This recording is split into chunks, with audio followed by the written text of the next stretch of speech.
Hello, and welcome back to It's a Very Exciting Time, a podcast by a UFO nerd and his tolerant friend. My name is Scott, and I've been fascinated by the UFO phenomenon my whole life. And my name is Chuck. I'm an aerospace nerd and a tolerant friend. We started this podcast because since 2017 there have been shocking revelations, from news of secret Pentagon programs to confirmed Navy videos of astonishing craft. In a nutshell, now that the government has admitted that UFOs are real, or at least that the videos were authentic, it raises a natural question. If UFOs are real, what else? Suddenly, some of these other parts of the phenomenon that seemed unlikely are pulled into the realm of the possible. Right? And they may still be unlikely. There's so many explanations for these stories. Even if the truth is more mundane than we're hoping, if any of this turns out to be true, whew, it's a very exciting time. Oh boy, Chuck, I wasn't sure we were going to have enough to talk about this week. Yeah. I was like, it's all they're doing is announcing the witnesses for the UAP hearing.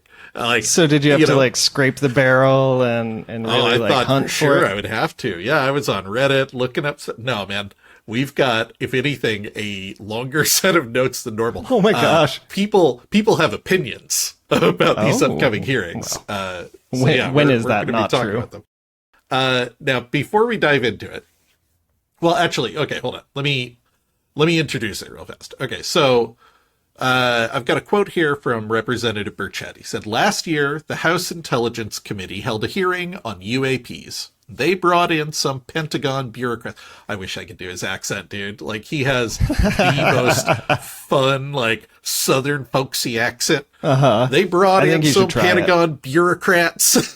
Yeah, there you go. And they only had two answers to the questions they were asked. I don't know, or that's classified. This hearing is going to be different. We're going to have witnesses who can speak frankly to the public about their experiences. And they announced those witnesses. So first up, we have retired Commander David Fravor, a former fighter pilot and commanding officer of the U.S. Navy's Black Aces Squadron. If his name sounds familiar, it's because we did a whole episode about the 2004 USS Nimitz Tic Tac incident. Oh, it's Nimitz. Okay, cool. Yeah, he was the pilot from that. And if you're keeping track at home, of the 3 confirmed Navy videos, the FLIR video was the one from the Nimitz incident. Okay. I need a spreadsheet of these. I know there's only 3, but... Yeah. Our second witness is Ryan Graves, another former fighter pilot and currently executive director of the advocacy organization Americans for Safe Aerospace. This is not a UAP organization necessarily, but it tackles the issue of UAP, and in particular the stigma around reporting and the corresponding flight safety issues that come from pilots not being able to talk honestly about this. Did this come up around the same time as David Grusch, the announcement about that? The announcement about his advocacy organization? Yeah. No, that was he announced that 6 months ago, a year ago, something like that. Okay. All right. But I mentioned he was a former fighter pilot. You may have heard his name also because he was one of the pilots in the 2014 USS Theodore Roosevelt incident on the East Coast, which is where we got the other 2 Navy videos, Gimbal and Go Fast. So yeah, 2 well-known pilots who have talked about this many times in public before. They are credible witnesses, but we've heard from them. But what about Grusch? Well, that's our third witness, David Grusch. All right. Current UAP whistleblower, former National Reconnaissance Office and National Geospatial Intelligence Agency employee who is a representative to the UAP task force for both. And of course, he has notably come forward with claims that the U.S. is concealing a UFO crash retrieval and reverse engineering program from both Congress and the American public, and that there have been inappropriate criminal things happening around that cover-up. Right, yeah. Okay. So yeah, 3 big deal witnesses. Now, before I dive into, right? Before I dive into some of my quotes, Chuck, I sent you the 20-minute video of the press release when Burchett and his comrades were announcing the hearing and the witnesses. What was your reaction to that? I mean, the when I watched it, I was like, this sounds like a pretty standard press release to me. But it's hard for me to tell whether they were speaking honestly or speaking in a way that would like drive votes, or I don't know. I don't know how to interpret politicians, I guess is the real take of it. So it felt very weird. But that's about all I can say. Yeah. So we're going to talk about a few of the things they said. And you're totally right that there was quite a bit of grandstanding, quite a bit of patting each other on the back and talking about how they're doing the right thing. It is worth noting that it's a bipartisan group up there. So we've got Burchett, Luna, and Moskowitz. Burchett and Luna are both Republicans. Moskowitz is a Democrat. So something we haven't talked a lot about, but it's hard to tiptoe around. Republicans and right-leaning news organizations seem to have an easier time accepting this story. And without getting into any mudslinging, it is a political viewpoint that already starts from the assumption that the government is doing wrong. And that actually makes sense. It's easier to kind of accept, of course the government is lying to us. Why wouldn't they be? Right, and the liberals have the same feeling about like big corporations. Right. But all that is to say, it does lend some weight, I think, when there is a true bipartisan effort, when we've got Democratic voices coming in as well. Not that Democrats are necessarily more credible or never do anything wrong, but it's just, it helps me avoid the fear that like, oh my God, we're slipping into a weird conspiracy theory echo chamber. So that makes sense. There is a little bit of that. And Burchett in particular has a tendency to lean heavily into the conspiracy theory, both in the UAP field and outside. And we're going to talk about a couple things that he's said this week. But before we get to that, let's talk about the meat of it, because there was a very clear thread through this press briefing. And it was, these people are pissed as hell that the military has been lying to them in particular. It is clearly personal. It's not just this is outrageous, they're lying to the American people. They are specifically referencing an incident where they went to an Air Force base for a briefing and were denied. And we're going to get well into the weeds on that one. But leaving aside the parts where they're clearly hopping mad, let's talk about what they said about the briefing. So Representative Burchett, after he introduced the witnesses, he said, listen, and this is something we've been hearing from Marco Rubio and others as well. These are decorated veterans. These people, why would they risk their reputations and careers over something that they're lying about? It's just, it's too big right now. And I don't believe they can keep their thumb in the dam too much longer, because people are coming forward at too rapid of a rate.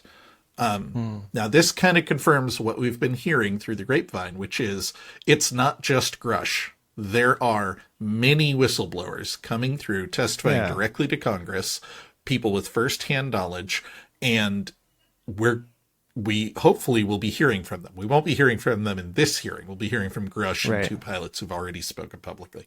But, Burchett is hammering that drum. Like, there's more, and they're coming forward. It's not just the people you see. Yeah. So I had one question about this. Is this going to be another, like, SCIF conference that nobody actually attends? Or is this more of a public hearing? No, this is going to be a public hearing with witnesses testifying to the House Oversight Committee. Now, there is some room to talk about what that means in terms of, do the members of the House Oversight Committee have the proper clearances to hear some of Grusch's claims other than what they've said in public? And we'll delve into that later. The short version is, I wouldn't expect a lot of new earth-shattering claims. We might get some stuff. We might get them asking some questions and Grusch clarifies in a way that he didn't before. But mostly what I'm hearing is this is going to be an educational hearing that's almost more aimed at the public because Congress knows and more legitimizing than it, the public right? Exactly. Yeah. Yeah, that makes sense to me. Okay. I mean, that's awesome. I hope we get some real like news coverage about it. Exactly. That's exactly it, right? Like the Grusch story has not gotten the news coverage we want. Right. But you know what they cover? Congress. Congress. Yeah. Yeah. So yeah, Representative Moskowitz says, myself, Representative Burchett, and Representative Gates had attended an Air Force base, and we were blocked not only by the Pentagon, but by the Department of the Air Force from seeing information and talking to witnesses. After much arm twisting, we got some of the information. We will talk more about the specific incident he's referring to later, but they were really hammering this idea that they went to the Air Force for a briefing and were denied it. And Representative Luna in particular says, we got in an argument with the general at this base. Okay. Yeah, that sounds interesting. Right. I would love to. I wish I could be a fly on the wall for that. Oh my God, right? Representative Luna in particular seemed real head up about this. She said, if the Department of the Air Force, if the Pentagon thinks that they're above Congress, they have something else coming to them. We told them we're going to hold hearings if they continue to hide information. And echoing this, Representative Moskowitz said, the fact is that the Pentagon answers to Congress and thus to the American people. And any government entity that attempts to stonewall us is doing nothing in the invested interests of the American people. When I take the face value of the numerous roadblocks that we have been presented with, it leads me to believe that they are indeed hiding information. Huh. So I'm just looking up Luna in the background, and two things really strike me. First, she was in the Air Force and got like medals from it. But also, she's only 34 and she's arguing with generals. That's amazing to me. Right. Yeah. And Luna goes on.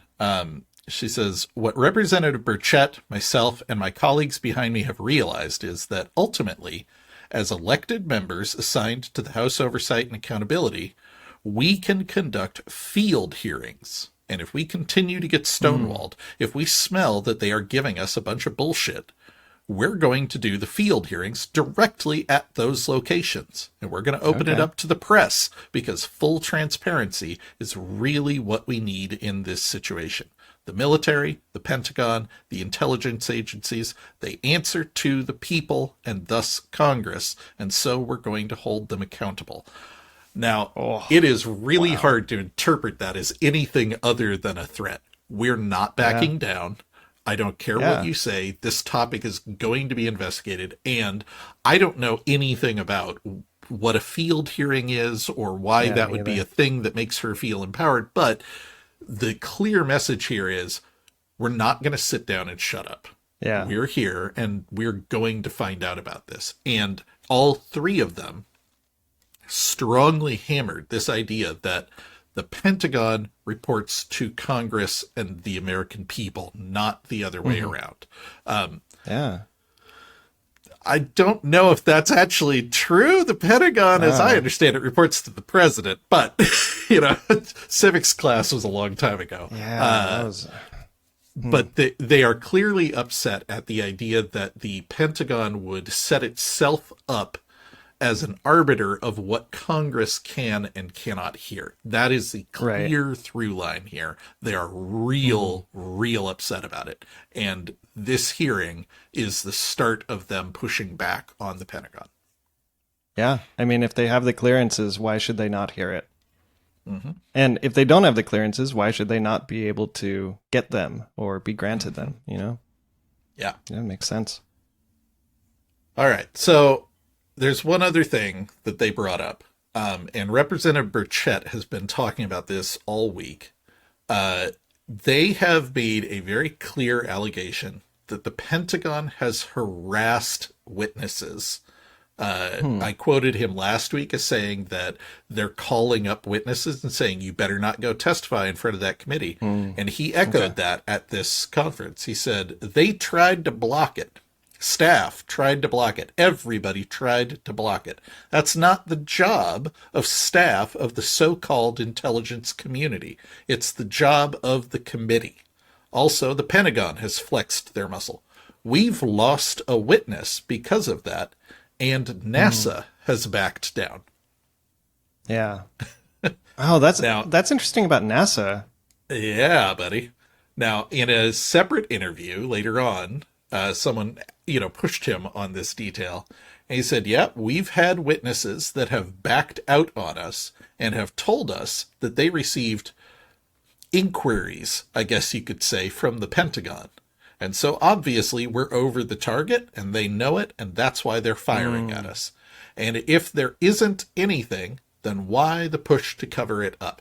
Now, he did not clarify about NASA backing out, but we are clearly hearing this idea of Pentagon interference with witnesses. Ross Coulthart spoke in the past surprising. about, right? Ross said that they were being pressured to sign new NDAs that would override the law that says that whistleblowers can go to Congress without violating their NDAs. Yeah, so this is unfortunately one of these ones where we don't have a lot of direct evidence, but what we are hearing of across the board is the Pentagon is trying to pressure witnesses into not testifying. And Burchett has explicitly said they had at least one witness who was pressured into not testifying. And obviously we have no idea who that is. Regarding NASA, NASA put out a response because people were asking them, like, what's this about you backing out of the hearing? NASA was not requested to participate in the U.S. House Committee's hearing on UAP. David Spergel, president of the Simons Foundation and chair of NASA's UAP Independent Study, was invited, but declined to attend since the work of the independent study team is not due to be completed until later in the coming weeks. Now, unfortunately, as much as I would love to buy into NASA is part of the secret keeping and the gatekeeping here, I have yet to see anything that really convinces me that NASA is part of the cover-up. And Burchett does have a tendency to speak a little bit casually. It is well within belief that he said NASA when he meant one of the guys working on the NASA independent study, and he said NASA backed out. Right. And NASA's like, what are you talking about, buddy? You never asked us. So unfortunately, I'm not prepared to go with NASA was pressured into backing out. We are hearing from multiple angles that the Pentagon was pressuring witnesses. That part I think is believable. I think the bit about NASA was a little bit of sloppy speaking on Burchett's part. Okay. I would believe that. All right. Now, unfortunately, Mr. Burchett, if you're listening, I apologize, but I got to hammer you a little bit on this. He got into a Twitter war with another representative this week. And while it was super entertaining, it unfortunately served to muddy the waters quite a bit around this. So I mentioned last week, right, Senator Schumer has this NDAA amendment about UFO disclosure. And Burchett had a similar amendment in the House. Burchett's amendment did not make it in. And there's a lot of stuff around that, but Burchett took to Twitter this week and he said, if UFOs and UAPs don't exist, why is the intelligence community blocking my amendment? And how do they have the power to block it? He included a screenshot of his amendment, no clarification on what he meant by intelligence community or why he put that in scare quotes.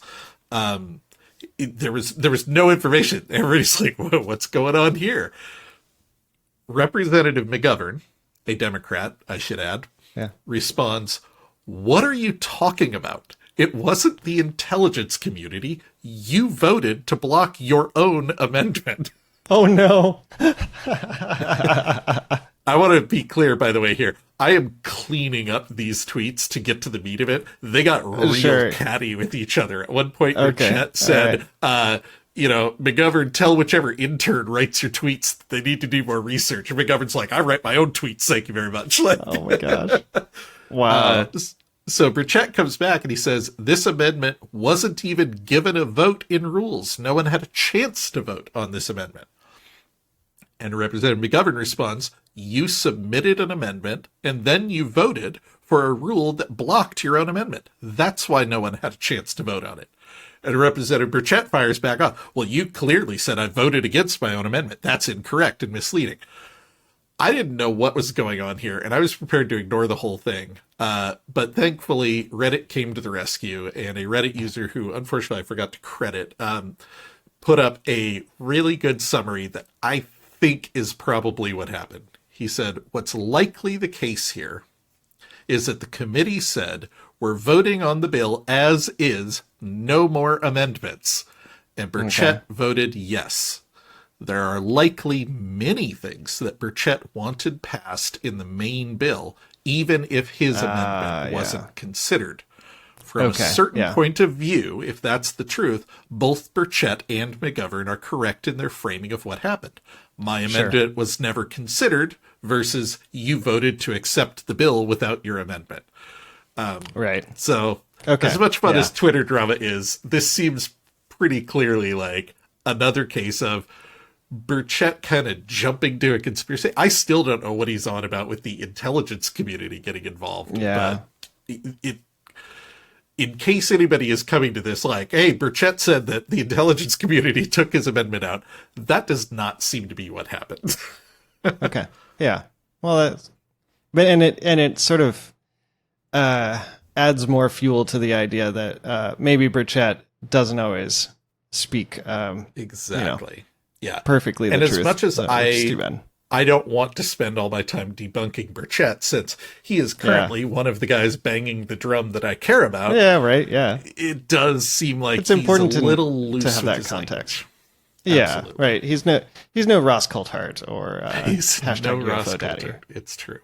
Now, let's talk about the meat of the press conference, because they were all banging on about this trip to an Air Force base where they were denied access to it. And thankfully, in this case, it's not just Burchett claiming it. We've got multiple corroborating stories here. Luna too. So I've got a set of quotes here. So the main thing is the context. This was after the UFO shoot-downs over Canada and Alaska in February. So a congressional trip was organized to Elgin Air Force Base to see footage and speak to witnesses. So Representative Burchett has said, we contacted the Air Force and were told we were going to be briefed on the issue. We got down there and it was the traditional stuff, but it didn't have anything to do with the UFO. And we stopped the thing right in the middle of it and said, hey, this is not what you told us we were coming down for. And he basically told us, we're not going to give it to you. The arrogance of this general was beyond belief. In a later interview, he spoke about it again, and he said, yep, I was denied footage. We were told there was going to be footage and a secure briefing, and that it was very clear and undeniable what the footage was, and you could actually see the structure up close. And then when we got there, we were denied that. And then they brought in the pilots. And you could tell the spooks in the room, the CIA or whoever they were very nervous over what they were saying to us. And I felt like maybe they were suppressed over what they could speak. Now, Burchett has told this story repeatedly, and he has been very clear that basically They went in, they were told they wouldn't get anything, they put up a fight, and eventually were allowed to speak to pilots.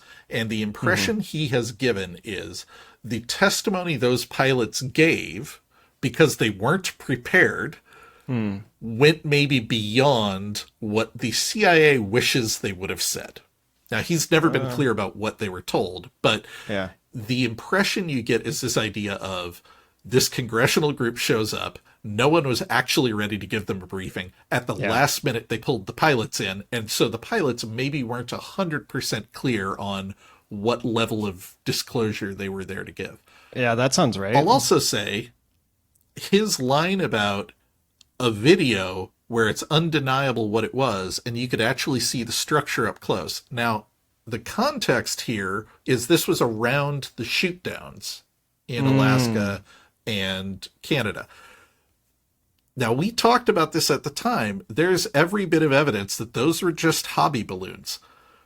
But there has since been a little bit of pushback on that. We haven't talked about it a lot. Ross Coulthart claims to have spoken to pilots from the Alaska shoot-down in particular, who said, there's more to this, you need to push on it. Oh, interesting. Also, the group that said it was their hobby balloon that got shot down, I read a single report that I have yet to confirm, but it did pop up, that their balloon popped back up on the radar at some point. Interesting. Which pretty clearly implies it was not shot down. Yeah, right. So, who knows? I'm not they prepared shoot to say down? one way or another, but there is still a bit of ambiguity around what those shoot downs were. We also don't know for sure that the briefing they went there to receive was about them. They're clearly making it about UAP, but it might have been about general UAP, some other incident we haven't heard about. It was only the timing that makes it feel like, oh, they're definitely there to find out about, they actually shot down a UFO over Alaska. I don't know, but maybe they never shot down anything. And the whole cover up is like, we can't shoot things down like that size unless they have an engine. Right. Like, that's really hard. Yeah.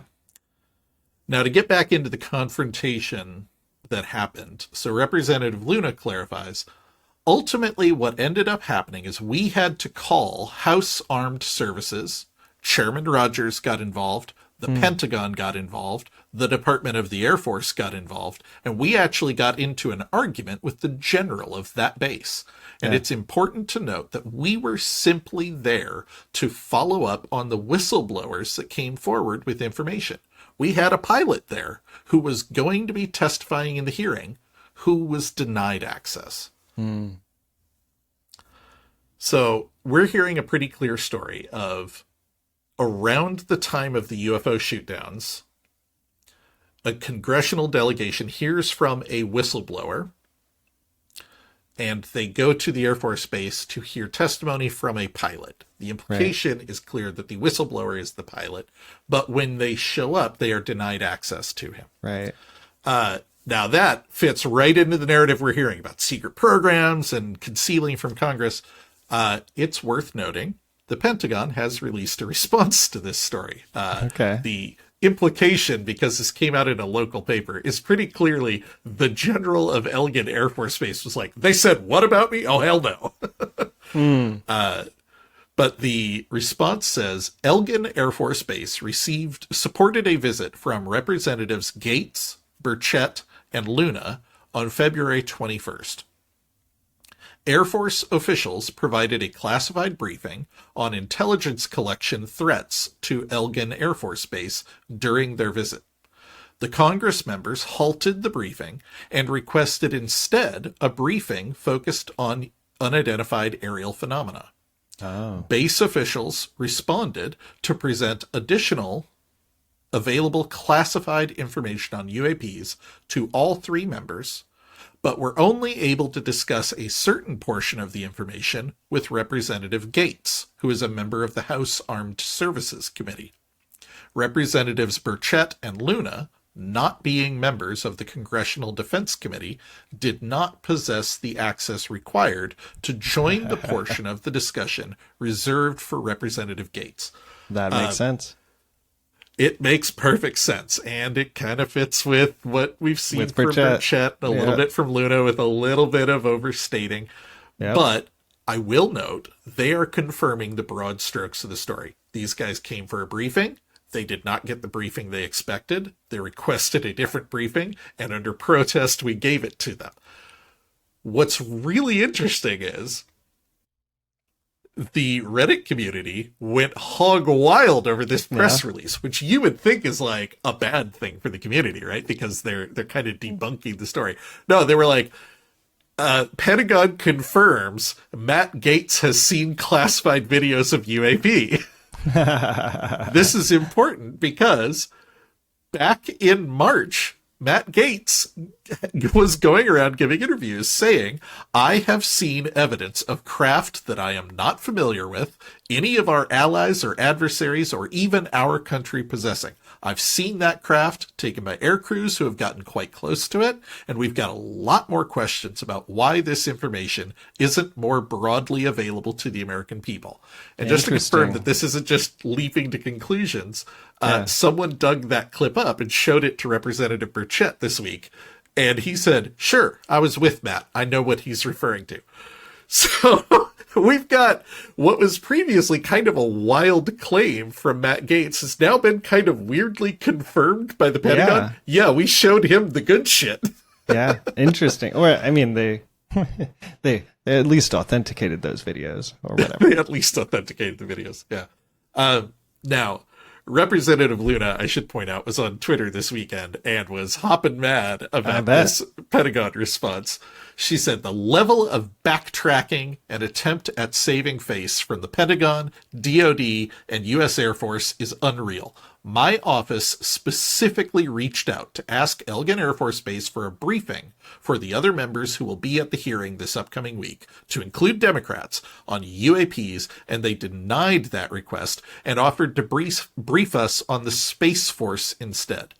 An Air Force general, nor does the Pentagon, decide what level of clearance is acceptable for a member of Congress to receive a briefing on UAPs, especially ones in oversight and accountability over the entire U.S. government. I have the adequate clearance, and the statement from Elgin Air Force Base is a half-truth as to what really happened. Oh. Now, unfortunately, this is where my civics lessons fail me. I have no idea what clearances they actually have in the Oversight Committee. I have no idea if those clearances are sufficient. I think it is equally likely that they showed up demanding access to information they think they should have access to, and the general's like, yeah, but you don't. Matt does. We'll show it to him. Yeah, right.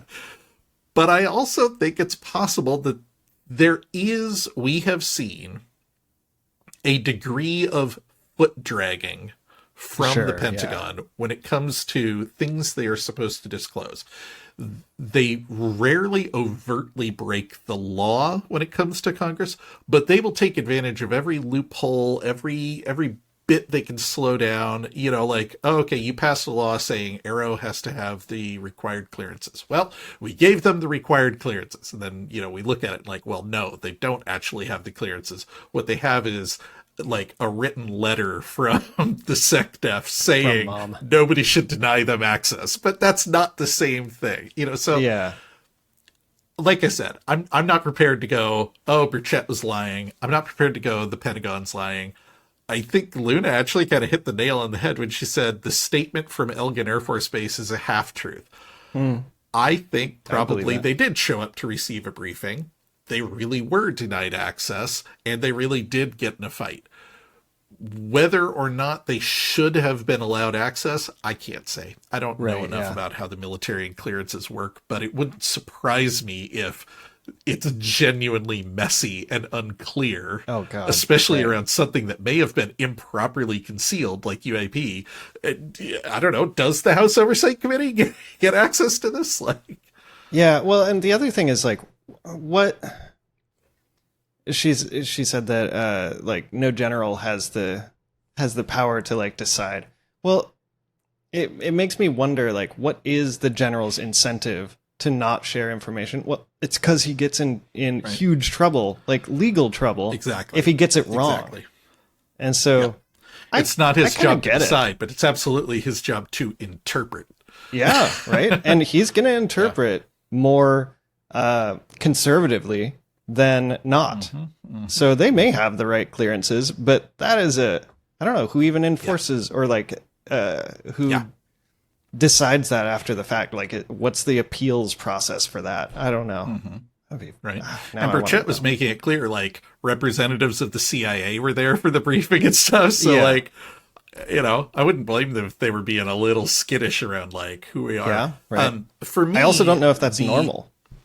Like Right. spooks being present. For me, that- the thing that speaks most in the favor of the military on what happened is that someone did get access.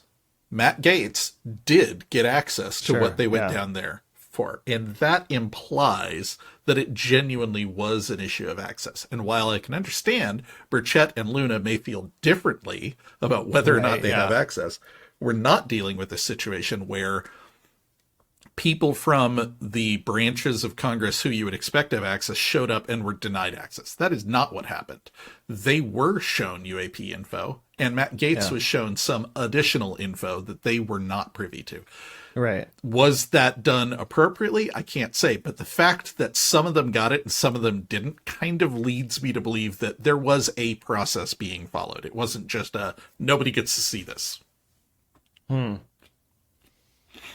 Well, and there's also there's also the issue of people who are elected to Congress, or you know, government, may be in positions where they should have clearances, but do not actually have the like background to actually pass that clearance. Yeah. I wonder if that's part of it too. Like, yeah, you may be on that committee, but the spooks haven't actually looked at you yet and given you a real documented clearance. And so, yeah, I don't know. It sounds messy Yeah, and I don't know. complicated.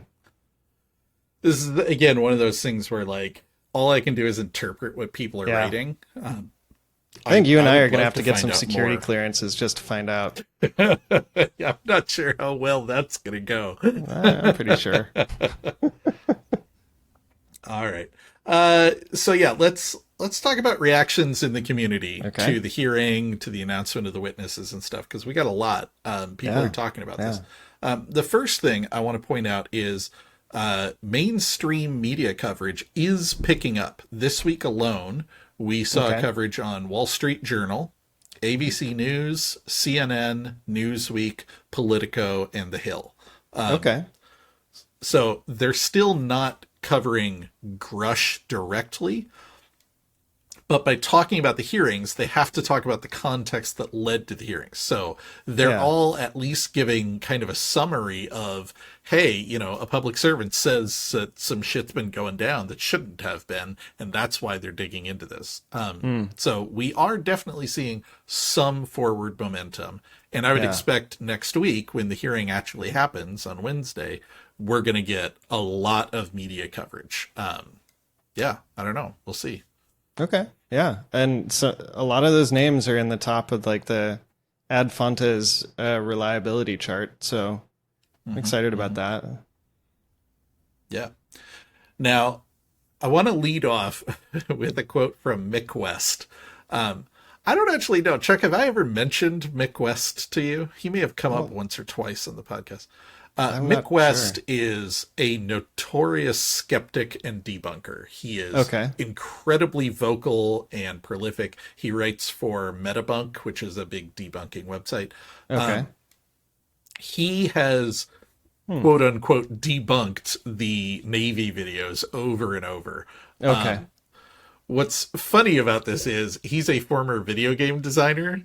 And so he kind of takes that to mean that he has kind of a broad level of understanding of the world. So he was like, oh, look, I came up with a model on my computer where if the camera was here and the object was over here, I can show, you know, the thing in the Go Fast video was actually only going 30 miles an hour. Like, Sure. so he's got a lot of what he considers slam dunk debunkings of those videos. But a lot of the things people have responded to him with is like, okay, Mick, sure, maybe it's not going quite the speed people have said. Maybe it's not doing quite the maneuver people have said. But you're ignoring the other things, like, how was it flying at all, Mick? Right, Like, yeah. like, the pilots are very clearly telling you. He's like, oh, no, it was just a jet way off in the distance. Like, oh, yeah, I'm sure our, like, crack fighter pilots have no experience distinguishing between Right, an object near versus far. Anyway, Mick West, not my favorite person. Okay. But he had a quote about the hearing that I have actually heard this opinion echoed across a lot of people. So I think he's kind of representative of a group in the community, and it's worth sharing. So he says, I was correct regarding the witnesses at the hearing being pilots. So Fravor and Graves have already told their story multiple times. Grusch is not a first-hand witness. People have told him stuff. Unless he's going to name names, then what are we going to get from this hearing? I have definitely heard that sentiment echoed. Like, nothing new is going to come out of this. Fravor and Graves have been all over the press for years now. Right. And Grusch has, as far as we can tell, already said everything he's cleared to say publicly. So what'll come of this? Gail Lombard, and forgive me if I butchered that name. He's a French journalist, a science journalist at Le Parisien, had a quote that came out around the same time. He said, since David Grusch's story came out, I have been a little bit surprised by an assertion, this is hearsay or secondhand info. As one of the few journalists to have interviewed him so far, I must say that it doesn't seem so clear. When I asked David Grusch, have you seen any material yourself? He answered, I have seen very interesting things that I am not allowed to speak publicly about quite yet because I don't have an approval from the Defense Office of Pre-Publication and Security Review. I certainly viewed some things with my own eyes, but I can't give too much details yet. Now, obviously, as a journalist, I'm skeptical and I don't believe everything I'm told, but I was amazed that the hearsay stuff about David Grusch was spreading so much. One cannot be so categorical for now. Lou Elizondo, responding to someone talking about Grusch not having firsthand evidence, was a little more blunt. He said, you're wrong. You don't know the full story. Yeah.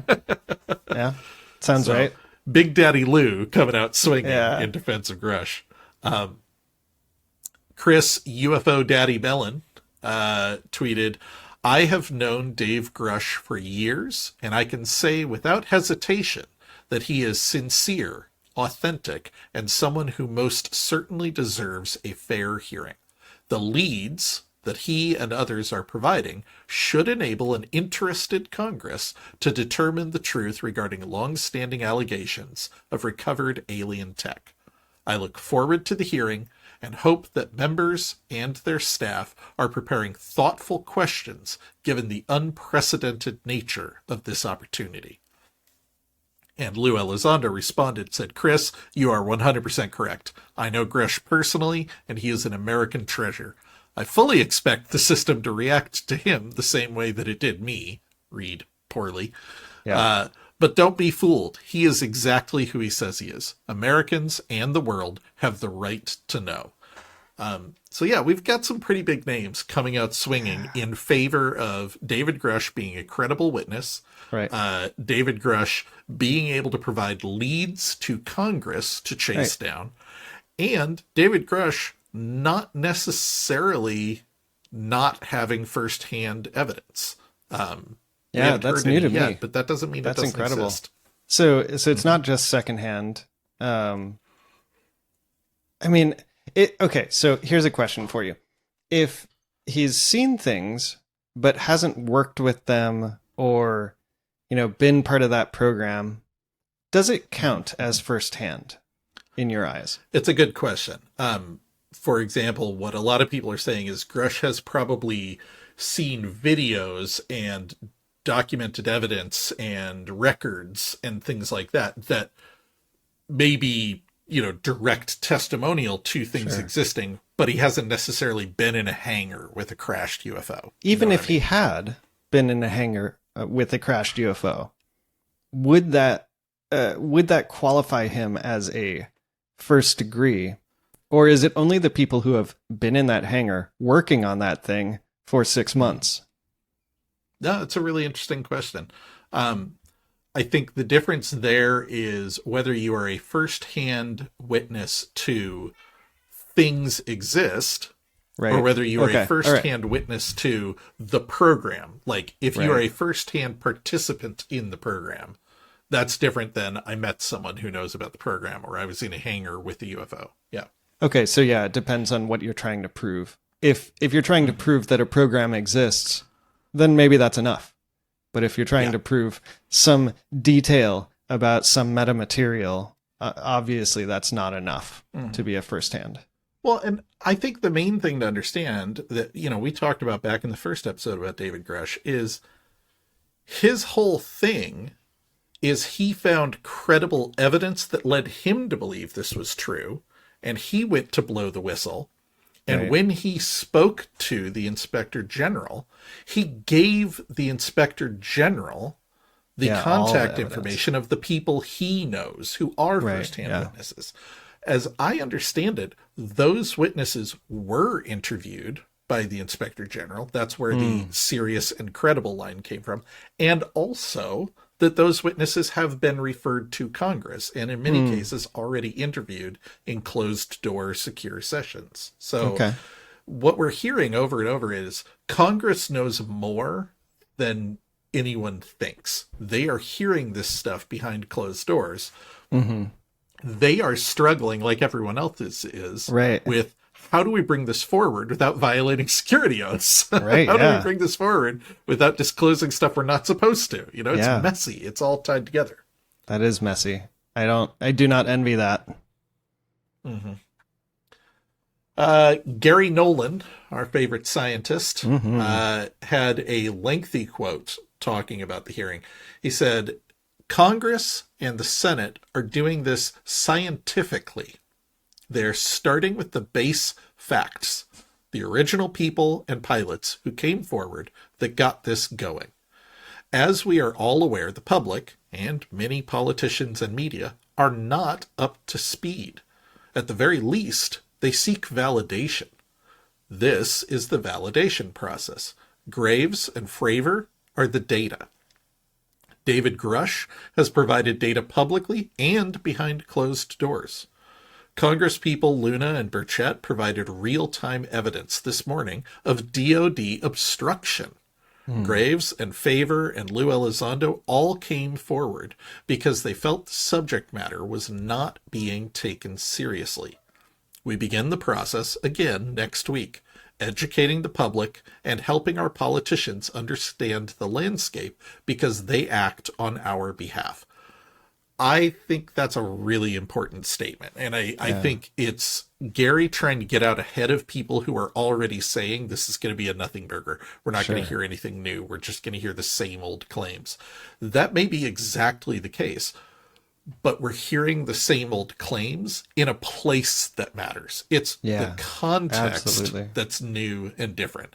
Testifying to the House Oversight Committee doesn't end at the House Oversight Committee. It doesn't end with Burchett going, well, that was interesting. Oh, well, I guess we're done now. It ends with more hearings, more investigations. It ends with a Senate hearing.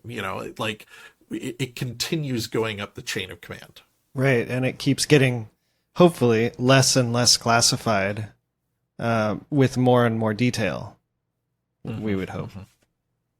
Yeah.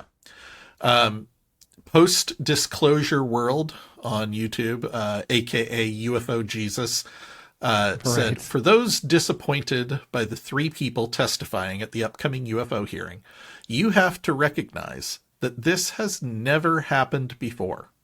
Instead of DoD bureaucrats that seemingly have no interest in being transparent with the public on UFOs, we're getting direct witnesses that aren't trying to spin anything.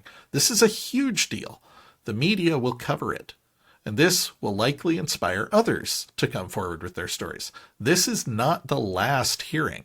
but this one is very important and should lead to better things down the road. Yeah, that's a good statement. So yeah, echoing the same thing Gary was saying, right? Like, this may not be the hearing, but it's it's the one that lays the foundation. It's an important step. For everything. Yeah. Mm-hmm. Now, he did ask a really interesting question. He wondered if the witnesses were going to be sworn in. And a spokeswoman for the Oversight Committee said, all witnesses are sworn in prior to delivering their testimony. I think that's a big deal. These guys are going to be up there under oath. Now, they've said repeatedly that they're willing to testify under oath. Grusch has already testified under oath to the inspectors general, but it, again, lends credibility that they're not just getting up there and spouting off whatever. There are consequences, very real legal consequences, if they lie to Congress. So I think that's important. Yeah, no, I would expect nothing less. Lou Elizondo tweeted, he said, friends, to allay any concerns, Chris and I are still very much in the fight. This is now the second hearing of many to come. There's a time, place, and purpose for everything we do. In the meantime, let's be thankful for the courage of Congresspersons Burchett and Luna for their historic efforts. I think he had to come out and say something because I think a lot of people were hoping Lou was going to be one of the witnesses. Like, hey, here's another insider who's had some explosive claims. I think it's likely that Lou has testified. In fact, as I recall last week, we had a quote from him saying that he had, but behind closed doors. We know that Lou and Chris in particular, since TTSA kind of imploded, have focused their efforts on lobbying in Washington. They've spent the last 3 to 4 years knocking on doors, establishing relationships, and getting us to the point where we can have these hearings, getting us to the point where Congress is interviewing David Grusch and talking to Fravor and Graves and not giggling and X-Files musicking everything, Yeah, they've got an important job, and this might not be it at the moment. Yeah. Chris, UFO Daddy Mellon, our first and greatest follower on the podcast, said, I think one of the outcomes of this hearing will be that Congress will come to understand the necessity of a congressionally led investigation to bridge the chasm between whistleblower allegations and Arrow's denials. A good start would be for Congress to ask the ICIG what info it has already uncovered. Yeah. Oh, that's a really good. Let's do that. I would love to see. That's probably more for the Senate than the House, but I would love to see one of these congressional hearings result in, let's pull the intelligence community inspector general, the one who spoke to the witnesses and said, this is urgent and credible. Let's pull them up and make them testify. Yeah. Why is that more for the Senate than the House? My understanding is just that the Senate has a bit more pull and more security credentials. I might be wrong. Maybe the House can do it. Yeah. Ross Coulthart dropped an interesting nugget this week. He put up a very simple tweet. He said, here is someone in the DoD who can shed light on the UAP mystery, whom Congress should publicly question under oath. More names to come. So he dropped a name, promised to deliver more names in the future. Yeah. Ross has been clear over the past months that he has spoken to a lot of witnesses who are not public yet. There has been no context under why he shared this guy. Is this guy a whistleblower? Is he an insider that one of Ross's whistleblowers have pointed at? Is he the witness that was forced to drop out? Like, there's no context around why Ross would share What this was thing. the name? The name is Randolph R. Stone, who is the Assistant Inspector General for Evaluations of Space, Intelligence, Engineering, and Oversight. People on Reddit, of course, had a field day looking him up, trying to figure out why Ross was linking to him. They pointed out that this guy was responsible for all DoD audit functions at one point and oversaw those functions. Interesting. Someone who's in charge of the auditing implies that they might have come across the program. Yeah.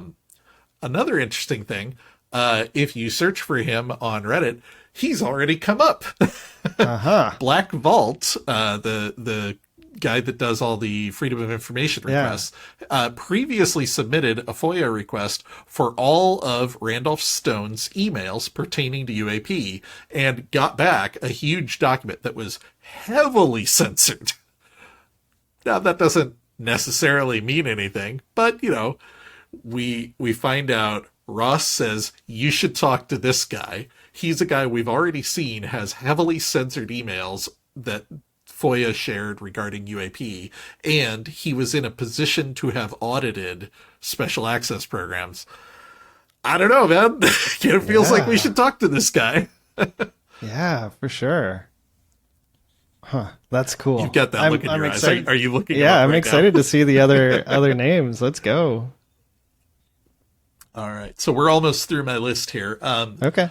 The other interesting thing that happened this week is Dr. Sean Kirkpatrick, the head of Aero, was interviewed by ABC News, and he dropped a few interesting quotes. Okay.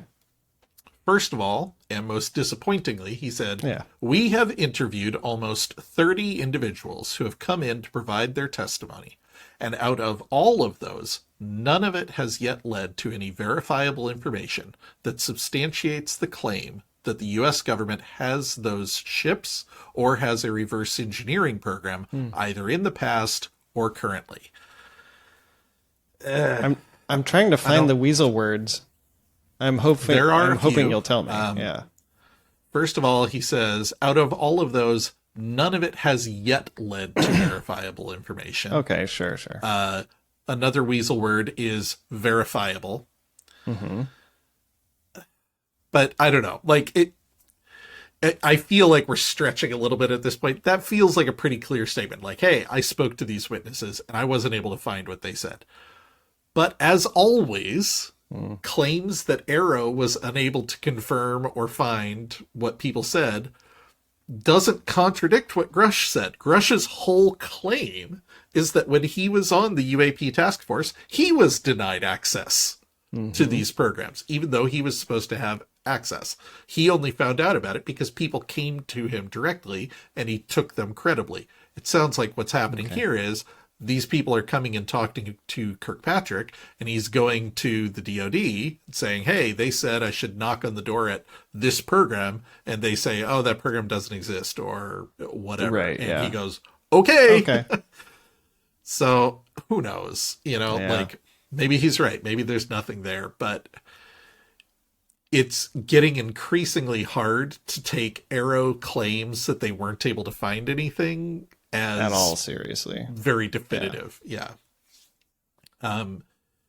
He downplayed the possible existence of a secret program that he's not privy to. He said nothing has been denied us. But again, we know that he doesn't have Title 50 access. How does he know nothing was denied him? It's the same old claim. Ross Coulthart responded saying that it's interesting that Aero has found no evidence of this, while Chuck Schumer believes the executive branch was concealing important information regarding UAPs over broad periods of time. He wrote an entire bit of legislation talking about overwhelming evidence of improperly concealed. What does Schumer know that Kirkpatrick doesn't? As the number 2 Democrat, probably a few things, you would hope. Probably a few things. Now, I will say, Kirkpatrick did say one more thing that gives me hope. He said, a number of these whistleblowers believe and have stated, and we believe them now, that they have seen something, and we are investigating. Now, we don't know which whistleblowers he was referring to. Is he just talking about UFOs? Is he talking about the crash retrieval programs? But a lot of people point out, doesn't this contradict what he said earlier? We're investigating, we're taking it seriously, we believe them, but also we haven't found anything. I don't know, man. Yeah. But on a more positive note, Liberation Times published an article yesterday after I finished putting all my notes together, of Naturally, course. So this is a little footnote at the bottom. This is how news works. It like you get your notes together and then the news comes out. So yeah. Yeah. Liberation Times understands that key representatives in the U.S. Congress are aware of smoking gun evidence, which has compelled them to act. The momentum is now almost unstoppable. Next week, there will be a dramatic public hearing within the House Oversight Committee's Subcommittee on National Security, the Border, and Foreign Affairs. At that hearing, expect new revelations. Expect anger. Expect an escalation in rhetoric from political representatives who are ready for a fight with unelected bureaucrats. Now, I will note that aside from Liberation Times understands that Congress is aware of smoking gun evidence, everything in there was an opinion statement. But yeah, right. It calls back to the very start. What did we hear from Burchett and Luna and Moskowitz? We heard anger. We heard improperly denied. We heard Pentagon pushback. We heard they don't have the right to conceal this from the Pentagon. They report to the Pentagon, right? Like they are clearly upset. And while we have discussed a lot of things where Burchett perhaps overstated things, we've gone into the details of some things where it was a little muddier than they were trying to make it out. This last bit aligns with what we are hearing across the board, not just in the House, but also in the Senate, that the Congress has become aware of these things directly through whistleblowers with firsthand knowledge, and they are shocked and upset, and they are escalating and passing laws and not dropping it. And it is impossible to deny that there has been a rapid escalation in the rhetoric and the tone and the language in the weeks since David Grusch came out. Now, I don't know what next week holds, but I'm hoping that at the very least we get a solid hearing with testimony that Congress takes seriously and proceeds to investigate. But I think there's also the possibility that these guys are going to come in angry and ask questions and push for some of them. Ross Coulthart floated the possibility that Congress could ask Grusch for details around his claim that people have been killed to keep this secret. Sure. Imagine if Grusch drops the name of someone who was assassinated. Right, yeah. That's that going would to be a cause some huge anger deal. for sure. If nothing else happens, that one thing would trigger follow-up investigations, follow-up discussions. So I'm not prepared to say next week's going to be a nothing burger. I think at the very least, it's going to be valuable the way Gary Nolan says. It's going to lay the foundation for moving forward. But I also think there's a possibility we're seeing genuine anger and pressure from Congress to move this forward. They are not just kind of meekly accepting what they get. They have a goal, they have information, and they are digging to get confirmation. I think there's a chance we're going to see some fireworks, buddy. What do you think? So, well, I mean, is this a call to like tweet at Luna and the four Congresspeople to like get fierce, or? I mean, I don't think you need to encourage them. I think they're going to anyway. If you wanted to tweet at them, they did explicitly tweet out to their followers and say, what questions would you like to see asked? So I have no idea if it's too late, but, if you've got an idea, Mick West, hilariously, had a really good question. He said, ask them who we should ask and where we should look to investigate the claims of dead bodies. Yeah. Let's get the details. Like, you've got them on the stand under oath. Push them. And I haven't heard from you many stories about the dead bodies. I've heard a few stories about crash retrievals, and maybe that's just your bent, but is there as much this was something that rumor and hearsay about that? Well, there's been rumors and hearsay for years, right? Yeah. But Speaking about recent credible witnesses, there was one particular line in Grusch's interview with Ross Coulthart where he said, "You've mentioned retrieved craft. What about bodies?"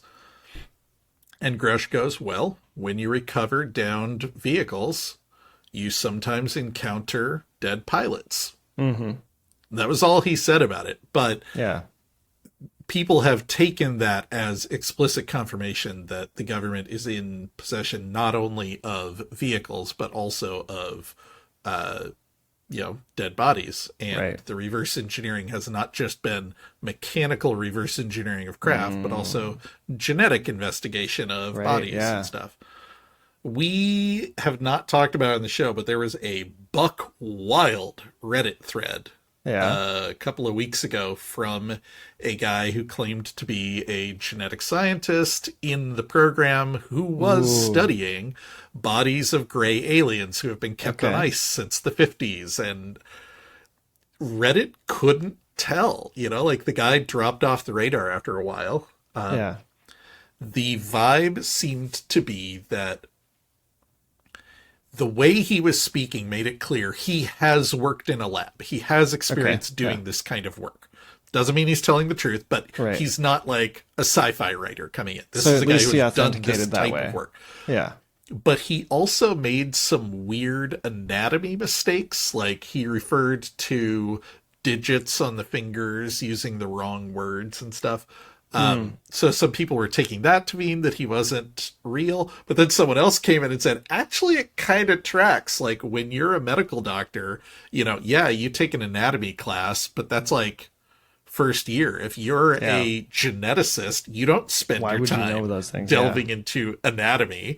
And if this is, as the guy claimed, a small program with not many scientists and everybody's kind of expected to study multiple fields, it kind of tracks that maybe he wouldn't have quite the right language. Anyway, who knows, right? I didn't bring it up on the show because I didn't feel like I could make a good case for it one way or another. Yeah. If it's something you're interested in hearing about, leave us a note in the comments. We could talk about it in an upcoming episode. But definitely, bodies is something that is in the wind.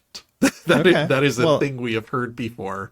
Grusch is the first time we've gotten kind of a, yes, that's for real. But it was also the first time we've heard anybody credible say crash retrieval or anything either. And we've heard that for years. So. Yeah. Well, sometime when we're on a down week, like maybe in a little bit when Congress goes on vacation, maybe we should talk about bodies. And some of the rumors and stories. We're going to be on vacation all August. Yeah, right. Oh my God. What a week. What a week. I was all like, we won't have much to talk about. All they did was announce the witnesses. No, people have a lot of opinions about it's funny how that works. Hearing. It is funny how that works. Yeah. All right. Well, Chuck, as always, thank you for listening to me talk about UFOs so my wife doesn't have to.